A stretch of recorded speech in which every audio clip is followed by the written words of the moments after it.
All right, today we want to welcome Dr. Ben Benulis with, what's your practice name? My practice name is, let's say my autoimmune stuff is called Create Health. Create Health. Okay, so Dr. Ben's got two passions, autoimmune and chiropractic. So Create Health is his autoimmune, what if I would say business? Business, yeah. And then what's your private practice here in Scottsdale called? Life Unfolds Chiropractic. Life Unfolds. So welcome to the podcast today, though, Ben. I'm so excited to be here. Glad to have you. Ben's a good friend of mine. We share a profession and we share a passion for helping people overcome health challenges, which Ben today is going to talk a little bit with us about his story, the experiences he's had in overcoming health challenges, and how it's put him in a great place to help others. So let's dive right in. So start out. Tell us a little bit about like your history. So how'd you become a chiropractor? How'd you get so passionate about health?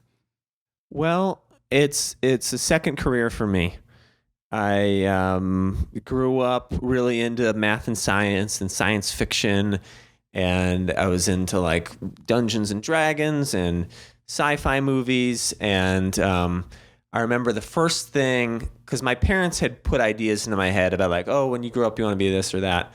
And the first thing I ever really wanted to be was I got obsessed with superheroes, and I wanted to be, that was like the bionic people, but I didn't want to be bionic myself, or that wasn't the passion. The passion was I want to be a doctor that puts bionic parts in people so they can have like, an arm that shoots laser beams and stuff like that. That's awesome. So I guess I had a passion for science and technology and improving the human condition. And I kind of went a very circuitous path. I remember in high school, when I was in middle school, there was this regional vocational school in the area that had just started to expand into more like tech type stuff. Like, they traditionally were the school that you went to go to learn plumbing or HVAC or be an auto repair person. And they started adding like computer programming and different technical things. And they added a biotechnology program. And this was like in the mid 90s when all that was really taking off. And, at the time, now I look back at it, it was basically like, brainwashing for the pharmaceutical industry. But my parents were really excited about it. And it seemed like a good opportunity. It was like the pilot program for it. And so I did that. I learned a heck of a lot.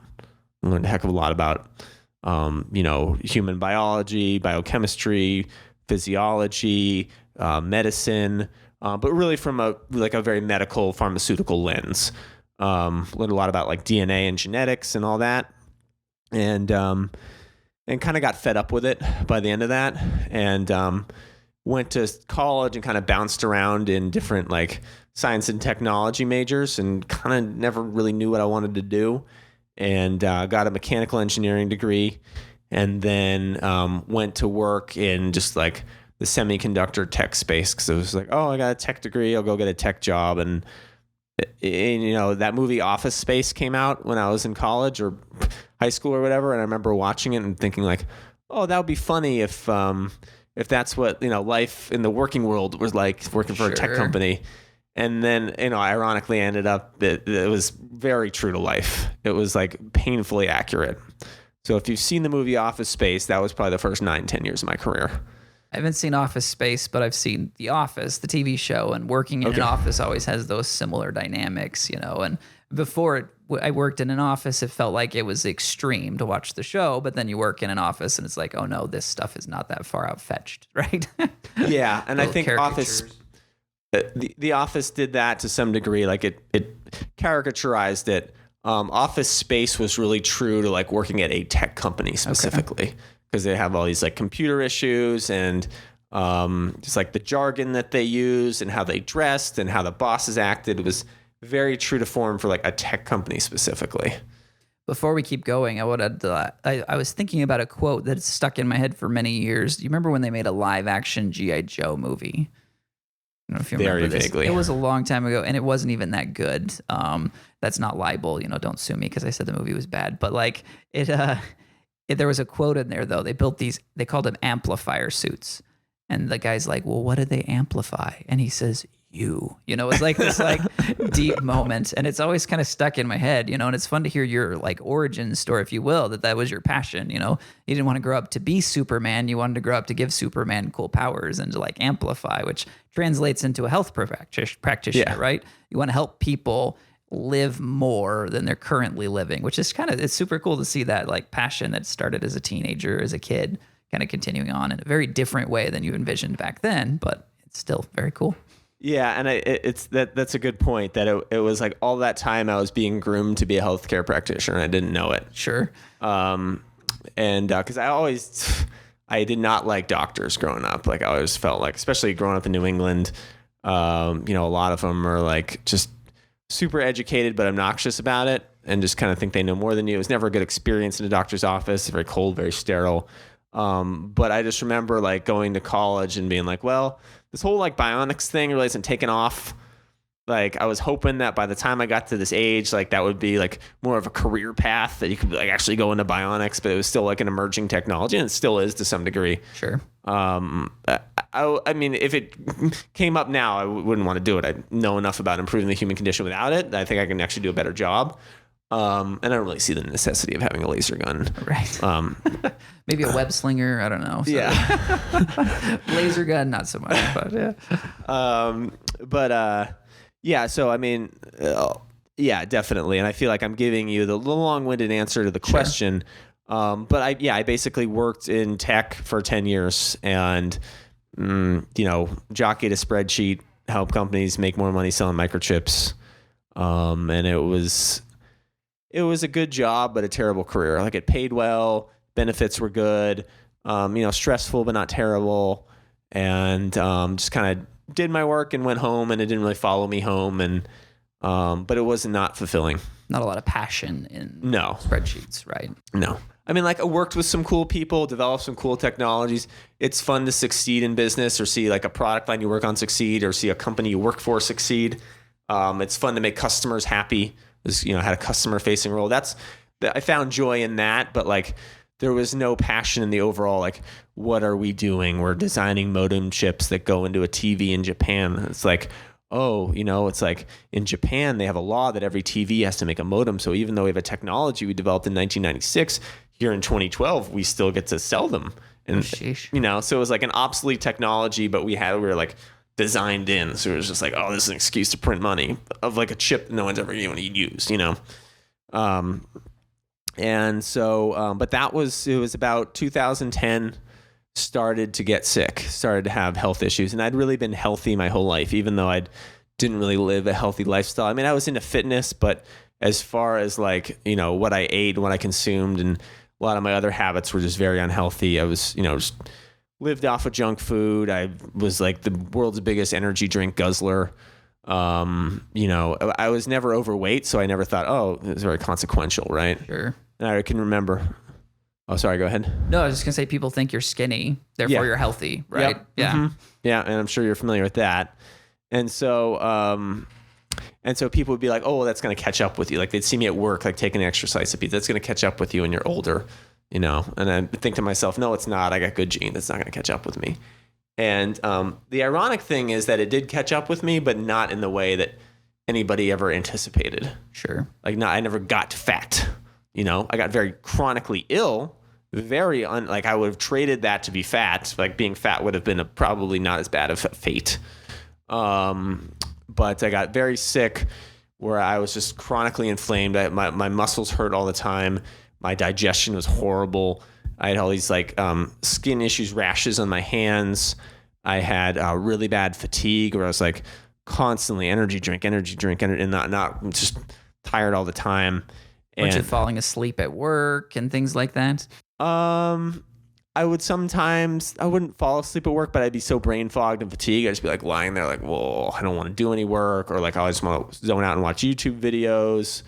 Like it became very hard to like concentrate and do a job that required a fair amount of cognitive ability. Sure. And you said your performance went down, right? That you were known as one of the better employees, hardworking, better achievers. Yeah. And even your bosses were noticing that you weren't the same Ben anymore, right? And it happens kind of gradually over the course of a year where I didn't really like it was like a, like a slow boil. And so it was easy to be in denial about how bad it had gotten. But it was like people around me in my life started to notice when I was in denial about it. And one of them was my boss, who was like, Ben, like came into my, like brought me into his office and was like, we got to have a talk. And I'm like, about what? Like I didn't get it. And it's like, your performance is like you're not, what's going on with you? Like something's got to be up, because like this is uncharacteristic of you. And that was like a wake up call for me, because it's like, okay, if this keeps up, like, the company that I worked for was all about like, if you perform, you stay, but if you have your performance review at the end of the year and you're not hitting the things, they'll cut you and they'll easily hire someone else. So, which was kind of nice, because it kept a high caliber of people at the company. You didn't have to deal with too many chuckleheads, but like if you became a chucklehead, you were gone. Right. And I didn't realize that I was at that point. Like I thought like, oh, things have kind of dipped, but there's just kind of this denialism that things weren't really that bad. Which is really common when people are having a chronic health issue. Like they expect it'll get better a couple more months. Let me do a couple little things. They wait, and then suddenly it's been years and they're still not any better, and they're a lot worse than they were. Yeah. And a lot of people that I work with, I don't work with a lot of people who've been having their issue for 3 or 4 months or even a year. A lot of times people have come to me after they've been down the medical road for 13, 14 years. And they're like, I had a consult today with a woman who, has MS, and she's first noticed stuff was wrong in like 2010, didn't get diagnosed till 2017. And it's been like 5 really tough years. And now she's like finally fed up and like ready to make a change. So I was definitely in that denial. Nothing's wrong. I'm okay. I'm only 27, 28 years old. Like whatever. I'm thin. I'm good. Like everything. This is just a minor inconvenience. I'm going to get through it. I'm just going through a stressful time. I'm just this. I'm just that. And that's kind of how it was. Until I just eventually, like what wake up call from my boss was like, okay, I gotta figure out what's wrong. And so that's when I started going to the doctor and sort of going through the mill of the traditional medical system and not really getting answers. And being like, okay, well, you look okay on the outside. We'll run your blood work. Oh, your blood work looks normal. Oh, no, nothing abnormal. We checked your thyroid. It's normal. You're okay. Just go home. And it was like almost a fight to be like, no, something's wrong with me. Can you please figure it out? Right.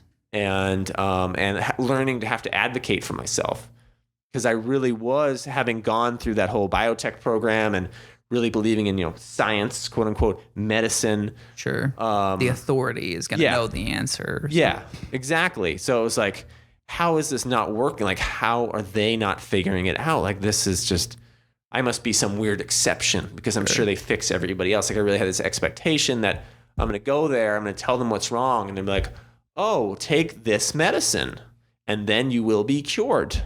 Like you have disease X, we give you cure Y, and then you get outcome Z, and you're great. Happily ever after, right? Yeah. And I just, like, in my disillusioned way, that's what I believed would happen. Sure. It seems kind of nonsensical at this point, but that's what I think most people assume. It's a very common thing. Like so many people go through that where they're tested over and over again. There's nothing wrong, in quotes. The doctors aren't finding anything. And I mean, the old thing was it must be in your head. They refer to psychologists or put on antidepressants because there's nothing that science is finding wrong with you, in quotes, right? It's just within their wheelhouse. There's lots of other options, but a lot of people get to that frustrated, stuck point. I had a patient not too long ago who was referred for drug testing because they assumed we can't find anything wrong with you. You must just want drugs from us. So let's test you to see if you're on drugs, because that's why you keep coming. And it's like that. It totally missed the point for this poor lady that wasn't getting help she needed.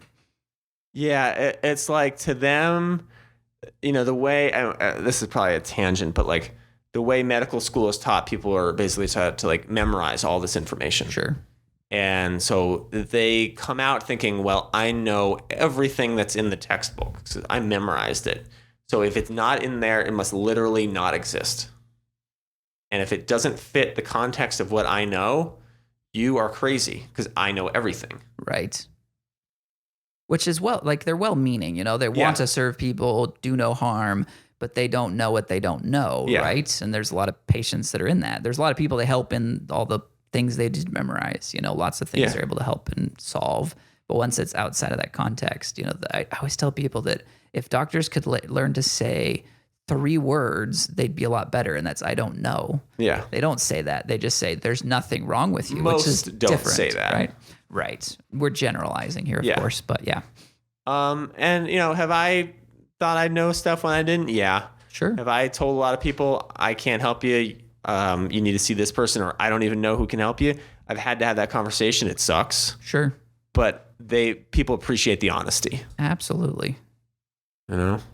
So I wasn't getting that. And when you in an insurance-based system, when they've only got 15 minutes with you, right, they're not really trying too hard. They don't really have a lot of skin in the game to get you better. Sure. But they get paid no matter what happens to you. And they don't have a lot of capability to spend a couple hours researching your issue because they've already moved on to 7 other patients.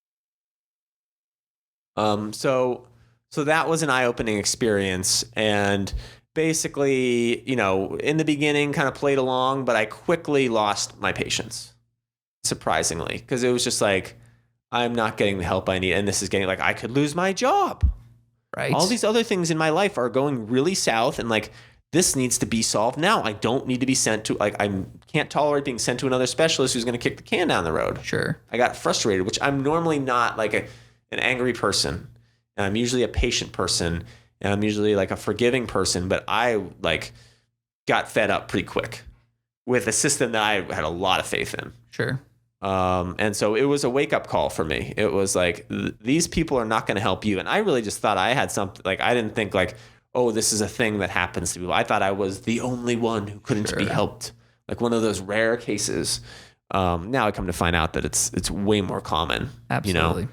But a lot of people out there, I talk with them all the time. They think they're the only one, Which is one of the biggest challenges of people that struggle with a chronic issue like that, is that they do feel like they're the only one. They don't know there's other sources out there, other people, thousands, millions of them experiencing similar things, which has been really powerful in like online forums and groups that get support, because sometimes in the medical field, they are, when you're responded to like, well, I don't know what's happening here. And like you said, you're the authority, the doctor's the authority that's supposed to know all the answers, and they don't, then you do feel kind of ostracized. You feel like marginalized. Yeah. Marginalized. That's a great term. Yeah. And so what's been nice is that I've been able to speak to that, and people resonate with it. Sure.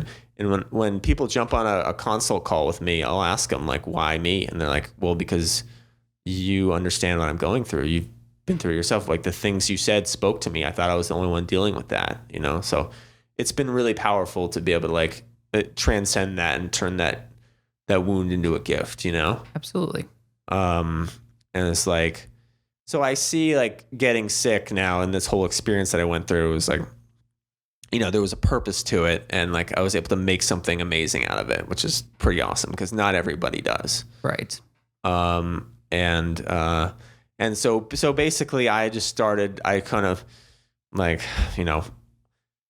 like clicked out of the seatbelt, opened the side door, and just kind of tuck and rolled out of the system, right? Sure. It's like hit the pavement and hope for the best, because otherwise it was taking me off a cliff. Sure. or just a long road to nowhere, right? Right. And so that's when I just started researching on my own and started to think, okay, what can I do?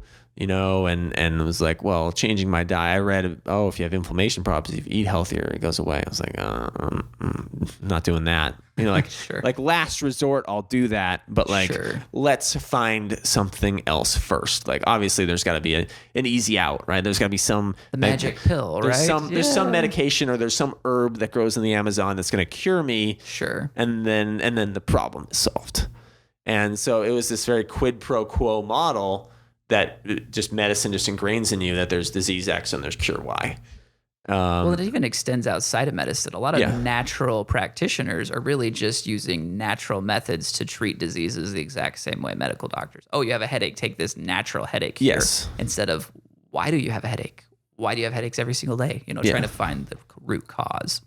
Yeah, it's what we call the alternative medical model. It's still a quid pro quo model. Sure. So people will come to me and they'll be like, I have an infection. I want to take antibiotics, but I don't want to kill my good gut bacteria. So what can I take as a natural antibiotic? And I'm like, okay, you understand that said natural natural antibiotic is still an antibiotic and it's still gonna kill your bad gut bacteria. But they're like, but it's natural. I'm like, so it is funny because a lot of people like still carry over that kind of quid pro quo model when they go into so-called alternative stuff. Well, even I catch myself as a healthcare provider doing that sometimes with myself, but so that was what you were looking for, right? And how did you shift from looking for the magic fix to lifestyle changes? So my digestion was really bad and I just wanted to eat and not be in pain. So it got to the point where the food hurt me so bad, I was willing to try to eat other things to not feel pain. Okay. So very primal instincts. Right. One of my favorite quotes says that the day came when the pain of change outweighed the pain of remaining the same, right? Yeah. So it hurt so much to do what you were doing that you were willing to do something that was that was effort Yeah. to get rid of that. So, And then, of course, you realize, like, wow, why did I wait so long, right? Like, Right. why did I can't remember. I was 4 or 5 years old at summer camp, and there's a water slide, and I was too scared to try it till the last day. And then got on the water slide. I was like, oh my God, why did I never try this? I went on it like 10 times. Like, oh, I can't believe I missed out all summer. Living below our means, right? Yeah. So I like the story. The particular types of methods that ended up working. You read a book to prove it wrong, right? Am I remembering this right? Yeah, that sort of comes along a little bit later in the story. But yeah, I decided, okay, well, so I tried I took a food allergy test and I was like allergic to, all the typical ones, soy, gluten, dairy, yeast, all these things. Like, that's all the food I eat. Like, that's all the fun stuff. That's the standard American diet. Yeah, right? take that away. Like, what am I going to eat? Like gluten-free air sandwiches, Air sandwich. Yeah. Nice. So for a while I was buying just like the macaroni and cheese that's gluten-free and is dairy-free and it's fun-free and, Nice. And I was like feeling a little bit better, but like, this is really expensive. It tastes like cardboard. Like, I got to figure something else out. And so I microwaved all my food. Like, I never learned to cook. And I had this mentality of like, I am not going to learn to cook. I'm a busy person and that's just not something I'm good at or I'm going to learn. Like, I had this mentality like, I'm not doing that. Which you're from the East Coast, you're kind of stubborn sometimes. Yeah, right? I was stubborn. And so I thought, okay, well, a blender could be like a microwave. Like, it was like I could still maintain this lazy identity. Just push one button. Yeah, push a button. You open a door, you throw the food, and you close the door, you push the button, and you get your food, right? And so it was sort of like I just made smoothies because it was easy. And I started doing it, and I could digest them. They tasted good. Some of them tasted good. Some of them tasted bad. I was just throwing whatever I had in the fridge, like in the blender, like just horrible combo bombo, like concoctions. Well, some of them would taste good. Some of them wouldn't. And at one point I got the idea of like, maybe I should look up recipes for smoothies on the internet, but it was like, I was like, but if I just looked up like one or two of them that were good, I could just use them and just do that, right? Like, it wouldn't have to be like, how complicated could these recipes be? I just need like 3 or 4 things that go together. I don't need like to make a symphony in the blender.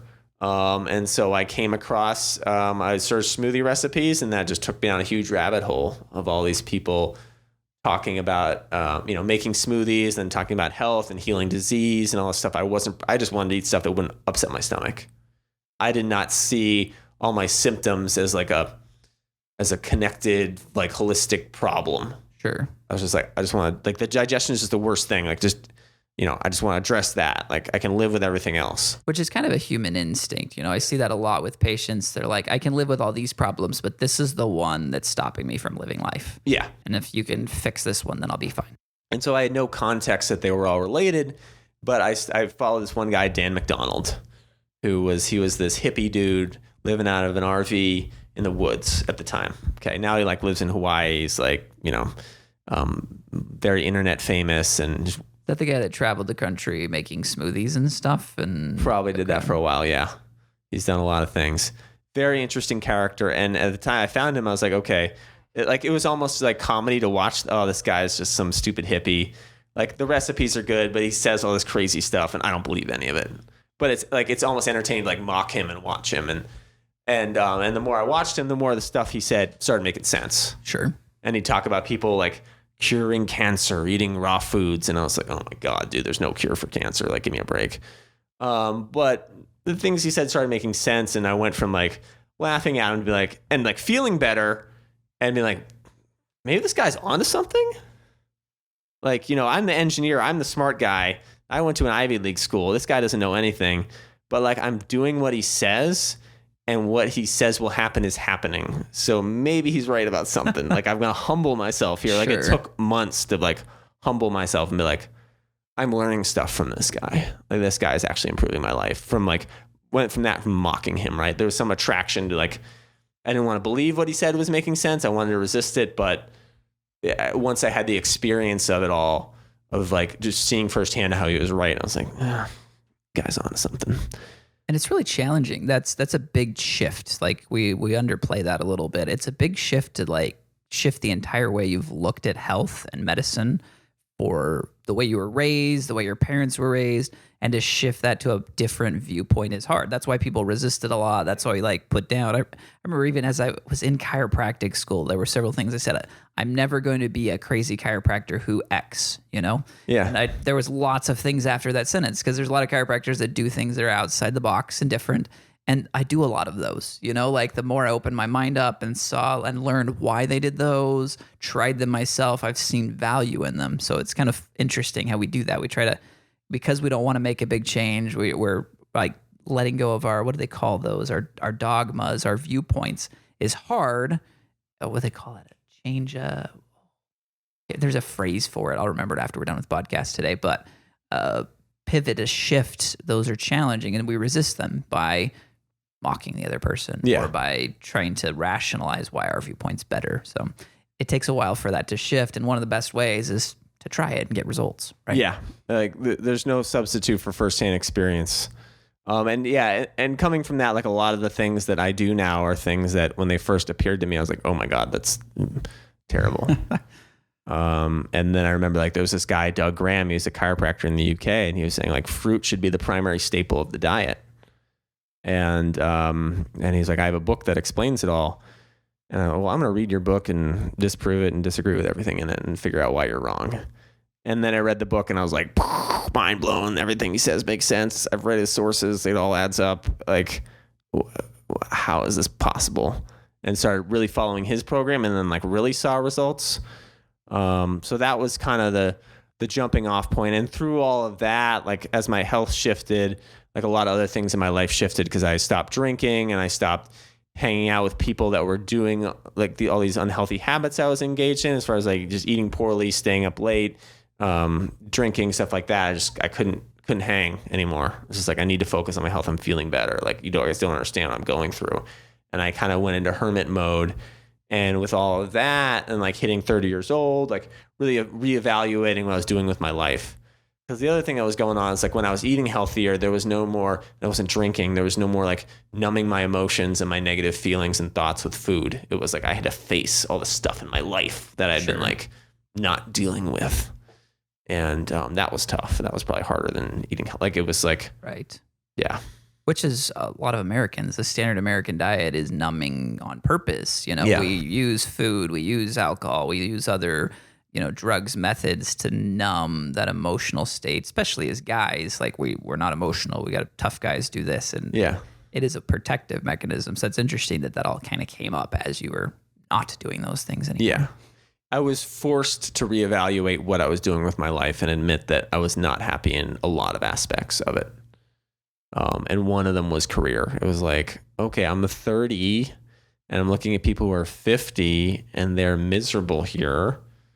I got to get out now before I like have kids or something, or like have, I had like a mortgage at the time. I was like, I don't have that much tying me down. Like I got to get out while I can. And I was like, I don't know what I'm gonna do next. I think it's fun that I see that happen with people, that as you shifted your control, you took more control of your health. That control, and that's kind of the point of the podcast, and powerful health affects your entire life, because now you knew you could take control of something. You could now take control of your happiness at work, your happiness in life, all these sorts of things. It opens that. And I see that when people start taking care of their health, they actually start taking care of their entire life, because how you do anything is how you do everything. And that's the cool, empowering part of it, as I see patients go from debilitating back pain to out doing things, then they start shifting things, their relationships, their work, their everything changes because now they feel like they have some semblance of control over the situations. Yeah. Or that if they put in work, or they take action, that change can happen. It doesn't seem like, oh, I could never leave this career, or I could never get healthier. I could never find a relationship or get out of the relationship I'm in. It's like, it's just too much. I don't know what I would do. It becomes like, well, let's just chunk it down in action steps and work toward it and see what happens. So that's a very important insight. It was like, okay, well, obviously the way I was living my life with my health was not working out for me. So it's time, like everything else came up to be reevaluated. It was easy to play pretend and be like, oh yeah, great job, make tons of money. I got this office on the 6th floor of the 6-story building overlooking the Colorado River. Like I am, and I had friends who were like getting laid off and losing their jobs, and it was like, this is probably like 2008, 2010, somewhere in there. Yeah, it was like after that whole kind of bust, and it was like, you should be so fortunate, and I remember like telling my mom, I wanted, like, you have a secure job, like why are you ever gonna leave, the security's there, and it's like, it just began to feel like a prison. Yeah. We put a lot of value as a society on safety and security. Yeah. Which that's not where life happens, right? And it's a myth. It's not real safe and security. Like, ask anybody who owned a house in 2008. Right? Or even like you're talking about with this, little chip thing that you guys made, that what if they change the law in Japan? Suddenly the company disappears, right? Yeah. All their clients, and that stuff happens. Big companies that look great on the outside suddenly go under. There's no true security. I mean, we could get hit by a bus on our way home today. If that's our only goal in life, we don't live happily. If our goal is to live more fully, then we're willing to give up the nice job to do a different job, knowing that we'll get more satisfaction out of it, even if we don't make the same money or have the same security. Yeah, totally. It's like, I would rather live in accordance with my values and face challenges and risks and uncertainty than like certain doom, essentially. Right. I just told a patient this the other day, and Dave Ramsey did an episode, and it was a chiropractic student, wrote in, and they're like, hey, what do you think of this situation? And he was like, financially speaking, going to chiropractic school, and these aren't his words, but I'm what they call paraphrasing. Yeah. It's stupid, right? Though, like the amount of money you're going to cost you to go to school versus how much you're going to make, all these sorts of things. So I was telling the patient this, I'm like, from a business, practical standpoint, it doesn't make sense on the outside, but there's more passion there for me. There's more satisfaction. I was, treated as a patient with chiropractic, changed my life, similar stories to what you're sharing with your experience.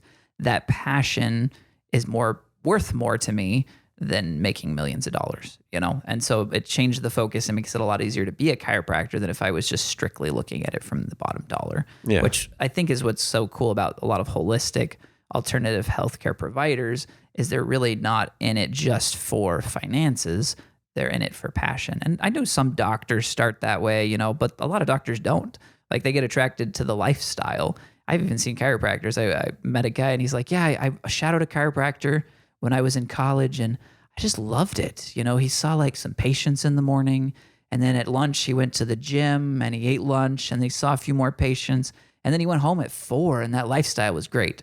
He had no passion for what the chiropractor was doing. It was the lifestyle, and that intention makes a difference. And I mean, you can develop the passion later, but my whole point of saying this is the easy career paths in this world aren't always the best ones for us. We got to find out what gives us the most life and pursue those, which is what you've done. As you had that shift, then now you're a chiropractor. Now you're an alternative healthcare provider teaching people about alternative methods to autoimmune diseases similar to what you experienced, which is pretty cool. Yeah, and it's funny because my original intention was not to be a chiropractor. I kind of got the idea okay, I need to help people with their health. I need to help people because as I got involved in this and just got involved in internet communities with it, started my own YouTube channel, it's wow, there's a lot of other people that are struggling with similar health issues. They're just out there in different pockets of the world, and that means that there's people that can be helped. There's got to be a lot of them out there I don't know about. And so I was like, I'm going to help people in some capacity, right? And bounced around a bunch of ideas, and I was like, well, I just don't want to go to med school and be a regular doctor. Like, that just sounds awful, because I know what I would be doing. I would be going there to learn all this drugs and surgery stuff and then step outside and go, yeah, here's my degree on the wall. I don't use any of this stuff. Sure. Let's get you to eat fruits and vegetables, right? Right. It's a colossal investment of time and money to do things I'm never going to actually use. And like the whole time I learn them, I'm like, I have a pit in my stomach about how I hate them. Right. Right. So it didn't seem like a wise investment of time and money. And so I was like, okay, well, I guess I'll just be a natural doctor. And I didn't really know what that entailed. But I looked up naturopaths, and I was living in Texas at the time, and naturopathy wasn't licensed in Texas. Like, you could be a naturopath, but you couldn't like be a naturopathic doctor, which meant your scope was like extremely limited. And I was like, I'm not going to do a bunch of schooling to, again, have my legs cut off. Sure. And so I was reading all these books about fasting and natural health, and a lot of the guys who taught this stuff or wrote books about the stuff that I was passionate about were chiropractors. And I looked into it, and I was like, okay, well, that makes sense, because you don't use drugs or surgery, and you prefer natural means, and you're about removing the interference of the body healing itself. I guess I could do that, and then I could just be a de facto naturopath, which is kind of funny, because now I freaking love being a chiropractor, right. And I'm like so glad that I didn't do any of the other, because I would maybe one day I'll go get a hypnotherapy education, because that's just exciting for me. Sure. But for the most part, I'm really happy with my education and my skill set. School was brutal, but my scope and what I can do and how I help people is just I love it. I love it. Nice. It fires me up. Yeah. Which is what it's all about. Absolutely. And once we find that passion, then we overcome any obstacle. We get out there and we talk about our passion, which is what we're doing here today, which is what you do all the time in your networks, your communities, is just teaching people what you've learned. And I think that's the coolest thing about chiropractic is our scope is the spine. We work on the spine. That's what we do. There's a lot of things chiropractors add in, but the cool thing is once we look at the body from a different perspective, so chiropractors tend to look at what creates health versus what makes you less sick. Right. And so once you start looking at that, it opens up so many more things. And my focus in practice is I want to be good at chiropractic, and I want to know who's thinking outside the box on other things, which is why I give your card out to patients for the autoimmune work. It's why I refer to lots of naturopaths, physical therapists, all these sorts of things, because that teamwork works really well. So, yeah. I appreciate you being on here today. We don't want to keep going for 2 hours, which we could, because we've had lots of great chats, but sure. So give me a little info, what's the best way, particularly for the autoimmune stuff, what's the best way for people to look up what you're doing? I know you have a book coming out soon. Yeah. What's your website, that sort of stuff, that if they want to learn more about alternative autoimmune stuff, they can contact you. So the book is great. It's going to be coming out pretty soon here. CreateHealthBook.com, or go on Amazon. The book's called Create Health, How to Reverse Autoimmune Disease Without Drugs. So you can go on there and check that out there. Pretty much on the major social media platforms, Dr. Benjamin Benulis, drbenjaminbenulis.com. Yeah, I am shadow banned on some of these platforms. You might have to dig to find me, but maybe you can put links in the show notes so that people can click on them. There you go. I'll definitely put links in there, which is one of the things I love about Ben. Ben says what he thinks and shares his opinions, despite them not always being popular. He's a big proponent in the medical freedom realm of, hey, it's our choice what we get to do with our body. We shouldn't be mandating it, that sort of thing. So thank you again, Ben, for being here. It's great to have you. And yeah, look for his info in the comments, the notes, and we'll probably get him back on here again to tell us more. So okay, cool. Well, thanks for having me. This is great. Yeah, same here.